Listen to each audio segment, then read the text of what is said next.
This is Optimal Finance Daily, episode 868. The percentage of people with no wealth outside their home is sad, by Sam of FinancialSamurai.com. And I'm Dan, I'm your host here at Optimal Finance Daily. Welcome back to another edition of the show. This is where I read to you from some of the very best personal finance blogs on the planet. Before we get to today's post from Sam, I want to thank Fundrise for their continued support. Fundrise enables you to instantly access high-quality, high-potential private market real estate projects, from high-rises in D.C. to multifamily apartments in L.A. And each real estate project is carefully vetted and actively managed by Fundrise's team of real estate pros. Fundrise is the future of real estate investing, so visit fundrise.com/OFD. That's fundrise.com/OFD to have your first 3 months of fees waived. For now, let's get right to our post and start optimizing your life. The percentage of people with no wealth outside their home is sad, by Sam of FinancialSamurai.com. I recently stumbled across a fascinating chart by Deutsche Bank highlighting that more families than ever before have zero or negative non-home wealth. In other words, roughly 30% of households have no 401k, no IRA, no after-tax investment account, no private equity investments, no venture debt investments, no nothing beyond the value of their primary residence. If you have no investments outside of your primary residence, I'm not sure how you are ever going to be able to retire or reach budget financial independence, because Social Security alone is not enough to cover expenses after the age of 62. I'm not even sure the average Social Security check of about $1,200 a month is able to cover all your healthcare costs.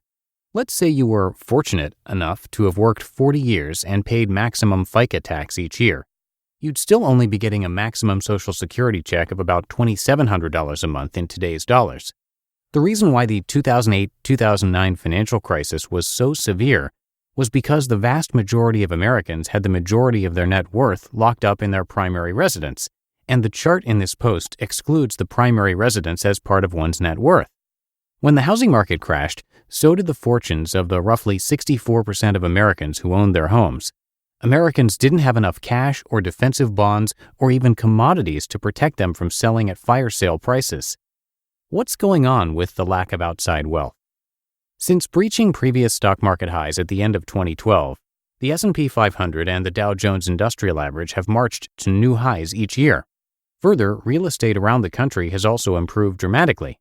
With so many asset classes doing well, why do a record number of Americans have no wealth outside their primary home? Here are some reasons I can think of. 1. Runaway trains.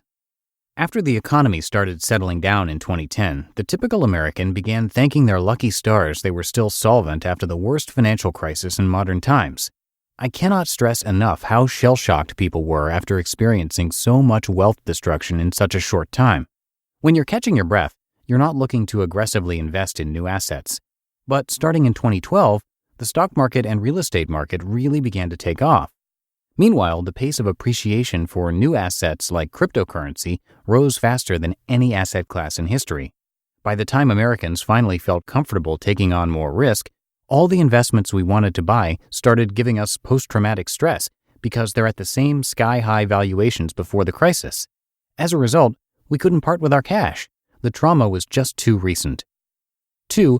Spend before you lose all your money again. After the financial crisis, a lot of people questioned the wisdom of saving and investing all those years, given that it was so easy to lose so much money. Distrust in the stock market grew to new heights as people decided to spend their money on things and experiences rather than investing for tomorrow. 3. Don't know what to invest in. Despite TV, podcasts, books, and personal finance blogs, there's still a huge knowledge hole for how and where to invest one's hard-earned savings. As a personal finance blogger, this makes me kind of sad because anybody who got on the saving until it hurts and investing train since I started this site in July 2009 would be much wealthier today. But as an online business owner who has 2 mouths to feed, this knowledge hole makes me extremely bullish about Financial Samurai's future.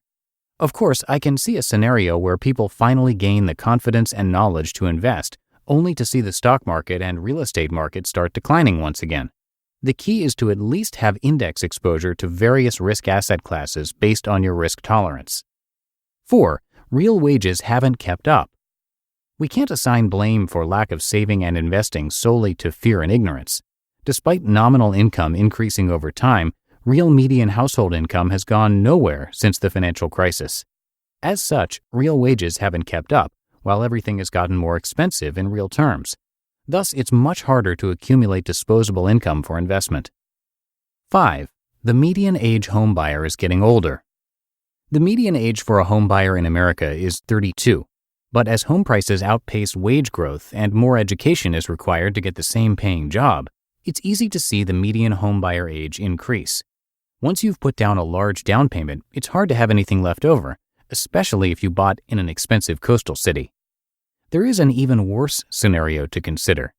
Yes, it stinks if your entire net worth is made up of your primary residence, but can you imagine not only not owning any investments outside your primary residence, but also renting all these years? What a disaster.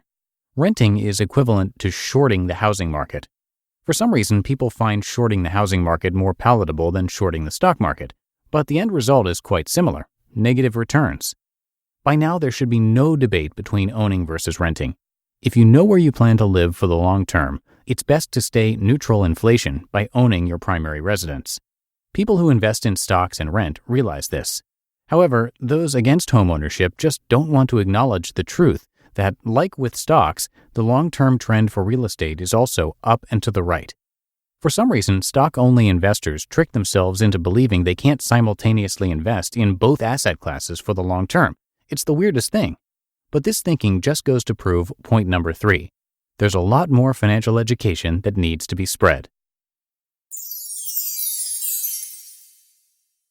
You just listened to the post titled, "The Percentage of People with No Wealth Outside Their Home is Sad" by Sam of FinancialSamurai.com. And speaking of investing, thank you again to Fundrise for their support.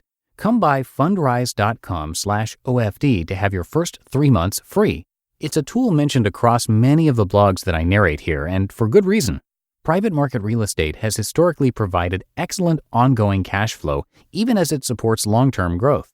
Private market assets like these are a strategy for diversifying beyond public market investments and even other kinds of real estate, like publicly traded REITs. And Fundrise is the future of real estate investing. The platform's innovations power an investor-first model by eliminating the bloated costs and middlemen that have traditionally weighed down real estate investing, which saves investors time and money. Unparalleled transparency and real-time reporting let you see how the development of specific properties impact your overall portfolio. Check it out. Visit fundrise.com/OFD. That's fundrise.com/OFD to have your first 3 months of fees waived.